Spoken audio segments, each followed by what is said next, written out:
महाभारत। आखिर द्रौपदी ने पूर्व जन्म में ऐसी कौन सी गलती की थी जो उन्हें 5 पुरुषों की पत्नी बनना पड़ा। द्रौपदी पूर्व जन्म में एक ऐसी गरीब ब्राह्मणी थी जिसे समाज में बहुत तिरस्कार सहना पड़ा था।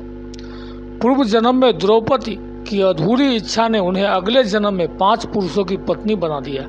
आइए जानते हैं द्रौपदी के पूर्व जन्म की पूरी कहानी। हर हर महादेव, जय श्री राम, जय बागेश्वर धाम, जय हनुमान। नमस्कार दोस्तों, महादेव शिव चैनल में आप सभी का स्वागत है। अगर आप यह कथा सुन रहे हैं तो पूरा सुनिए, आधा अधूरा छोड़कर जाने की गलती मत कीजिएगा। इस पवित्र कथा को सुनने मात्र से मन चाह फल की प्राप्ति होगी। अगर आप शिव भक्त हैं तो भोलेनाथ का अनादर न करें। तो चलिए कथा को प्रारंभ करते हैं। महाभारत में द्रौपदी को 5 पुरुषों की पत्नी होने के लिए कितने ही लोगों से अपमान सहना पड़ा था, जबकि द्रौपदी ने खुद 5 पुरुषों की पत्नी बनना स्वीकार नहीं किया था। अर्जुन के मुख से गलती से निकली एक वाक्य के कारण कुंती ने द्रौपदी का विवाह 5 पांडवों भाइयों से करा दिया। इसके बाद भी द्रौपदी ने नियमों पर चलते हुए 5 पतियों के साथ तालमेल और सम्मानपूर्ण संबंध बनाए रखा। ऐसे में अक्सर कई लोगों के मन में सवाल आता है कि आखिर द्रौपदी ने पूर्व जन्म में ऐसी कौन सी गलती की थी जो उन्हें 5 पुरुषों की पत्नी बनना पड़ा। इसका रहस्य द्रौपदी के पूर्व जन्म में छुपा है। महाभारत के आदि पर्व में द्रौपदी के पिछले जन्म की कहानी है। व्यास जी ने बताया कि द्रौपदी पिछले जन्म में एक गरीब ब्राह्मणी थी। उसका पति हमेशा बीमार रहता था, उसकी मृत्यु हो गई थी। वह हमेशा एक स्वस्थ और सर्वगुण संपन्न पति की कामना करती थी। उसकी यही अधूरी इच्छा उसके अगले जन्म का कारण बनी। पूर्व जन्म में द्रौपदी को पति की मृत्यु के बाद समाज में बहुत तिरस्कार और सुख झेलना पड़ा। घर में कमाने वाला कोई नहीं था, इसीलिए उसे अक्सर भूखे रहना पड़ता था। उसे अपने पति की बहुत याद आती थी। एक रात उसने सोचा कि अगर अगले जन्म में भी ऐसा ही हुआ तो क्या होगा। उसे फिर से अधूरी इच्छाओं का बोझ उठाना पड़ेगा। इसीलिए उसने भगवान शिव की तपस्या करने का फैसला किया। अगले जन्म की बात याद करके द्रौपदी को डर सताने लगा कि अगर अगले जन्म में भी उन्हें पति का सुख नहीं मिला तो क्या हुआ।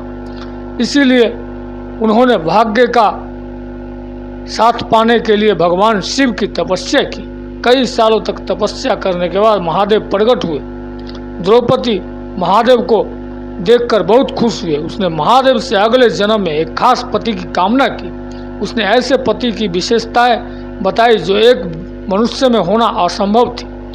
द्रौपदी महादेव से बार बार 5 तरह की विशेषताएं वाले पति को पाने के लिए हठ करने लगी।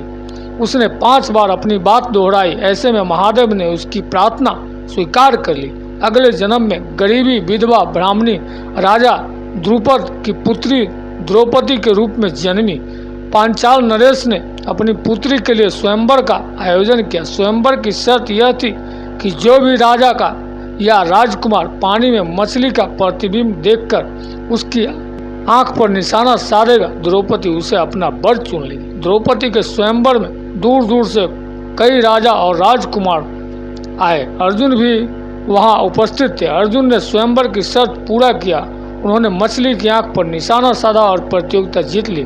स्वयंवर को जीतकर अर्जुन द्रौपदी को लेकर अपने घर पहुंचे, जहां कुंती अपने कामों में व्यस्त थी। अर्जुन ने उत्साहित होकर अपनी मां कुंती से कहा, मां देखिए हम आपके लिए क्या लाए हैं। अर्जुन ने गलती से द्रौपदी के लिए ऐसे शब्दों का प्रयोग कर दिया जैसे वे कोई वस्तु हो। अर्जुन अपनी बात को सही से समझाने ही वाले थे कि कुंती ने बिना देखे अर्जुन को आदेश दिया कि वे जो भी चीज लाए हैं उसे आपस में बांट ले। जब कुंती की बात द्रौपदी सहित 5 पांडव भाइयों ने सुनी तो उनके आश्चर्य का ठिकाना नहीं रहा। इसके बाद अर्जुन ने कुंती सत्य बताया तो उन्हें बहुत क्रोध आया और उन्होंने एक कन्या के लिए ऐसे शब्द का प्रयोग के लिए उन्हें बहुत डांटा। क्रोध में कुंती भी अपना विवेक खो बैठी और उन्होंने 5 पुत्रों को द्रौपदी से विवाह करने का आदेश दिया।